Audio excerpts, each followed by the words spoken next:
Decencia y dignidad política es cosa que no estamos viendo, por ejemplo, en el estado de Barinas. Hoy el candidato derrotado a la gobernación denunciaba un fraude y uno se pregunta, ¿puede haber habido un fraude en un solo estado? ¿Por qué no se hizo fraude en Carabobo, por ejemplo, donde se terminó cabeza a cabeza? O en la alcaldía, por ejemplo, de Maracay, que se está definiendo por menos de 20 votos. Bueno, esas son las cosas que quedan para el análisis, ¿no? Yo creo que es un tema para que reflexionemos los sectores que apoyan al gobierno y los sectores que también apoyan a la oposición. Pero fíjense, ¿por qué es tan importante que miremos los números? Porque el panorama político de Venezuela en el año 2004, en las últimas elecciones regionales, en términos de distribución del poder entre gobierno y oposición, quedó de la siguiente manera. La oposición ganó efectivamente 2 gobernaciones, Nueva Esparta y el estado Zulia.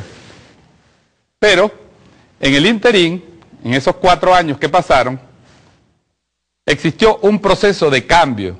Algunos lo llaman salto de talanquera, vamos a decirle el término técnico, Tania, que es el transfugismo, los tránsfugas políticos, los cambios de chaqueta, los cambios de postura, las divisiones, las disidencias, se le puede dar cualquiera de esas categorías. Pero la verdad es que este fue el panorama político regional que se llegó al 23 de noviembre, donde la donde la oposición controlaba 7 gobernaciones, gobernación de Nueva Esparta y Zulia, pero se le sumaron gobernación de Sucre, que perteneció hasta ayer al partido Podemos, gobernación de Guárico, controlada por el partido hasta ayer, por el partido Patria para Todos, gobernación del estado de Aragua, también controlada por el partido Podemos, y bueno, la gobernación de Carabobo y Trujillo, que ganaron en alianza del chavismo en el año 2004, pero sus líderes, sus gobernadores hasta ese momento, se salieron del Partido Socialista Unido de Venezuela y han estado aplicando una política de oposición. Este fue el cuadro, estamos hablando de 16 gobernaciones, 7 gobernaciones en control de la oposición, eso hace un 30% de las gobernaciones. Vamos a ver qué pasó entonces ayer. ¿Cuál es el balance político de ayer? El mapa político que surge de las elecciones del 23 de noviembre. Vamos a ir cargando en nuestra pantalla, de acuerdo a los resultados oficiales del Consejo Nacional Electoral, y fíjense la variación del mapa. La oposición retiene la gobernación del Zulia, la primera circunscripción electoral del país, retiene la gobernación de Nueva Esparta, pero pierde unas gobernaciones muy importantes.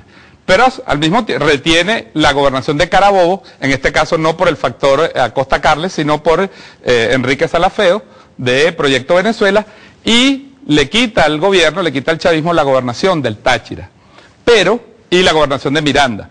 Pero, y esto es un hecho muy importante, pierde la gobernación de Sucre, pierde la gobernación de Guárico, pierde la gobernación de Aragua, pierde la gobernación de Trujillo. Es decir, pasa de 7 a 5 gobernaciones y en términos porcentuales,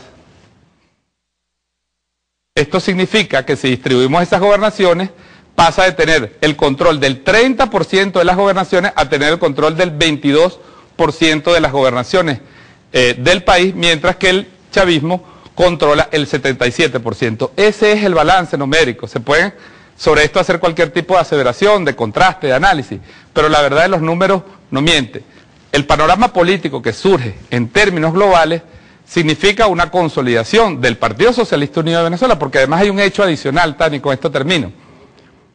En el año 2004, las fuerzas del gobierno ganaron varias gobernaciones. Vamos a regresar un momento a eso. La gobernación de Guárico, por ejemplo, se ganó en el año 2004 en alianza con el partido Patria para Todos. La gobernación de Aragua se ganó en alianza con el partido Podemos.